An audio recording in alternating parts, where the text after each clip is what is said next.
महाभारत में कौरवों और पांडवों के बीच युद्ध शुरू हो गया था और पितामह भीष्म कौरवों के सेनापति थे। युद्ध के प्रारंभ से ही दुर्योधन ने भीष्म पितामह व्यंग करना शुरू कर दिया था। दुर्योधन की ऐसी बातों से दुखी होकर पितामह ने घोषणा कर दी थी कि कल वे सभी पांडवों का वध कर देंगे। कुछ ही समय में पांडवों तक भी ये बात पहुंच गई कि भीष्म पितामह ने उनका वध करने का संकल्प कर लिया है। इससे पांडव चिंतित हो गए क्योंकि पितामह भीष्म को युद्ध में हराना असंभव था। ये बात श्री कृष्ण को भी मालूम हुई तो वे द्रौपदी को लेकर भीष्म के शिविर पहुंचे।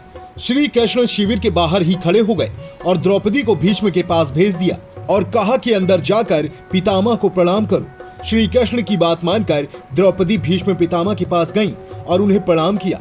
भीष्म ने अपनी कुलवधू को अखंड सौभाग्यवती भव का आशीर्वाद दे दिया। इसके बाद पितामह ने द्रौपदी से पूछा कि तुम इतनी रात में यहाँ अकेली कैसे आई हो? क्या श्री कृष्ण तुम्हें यहाँ लेकर आए हैं? द्रौपदी ने कहा कि जी पितामह, मैं श्री कृष्ण के साथ ही यहाँ पर आई हूँ और वे शिविर के बाहर खड़े हैं। ये सुनकर भीष्म तुरंत ही द्रौपदी को लेकर शिविर के बाहर आए और श्री कृष्ण को प्रणाम किया।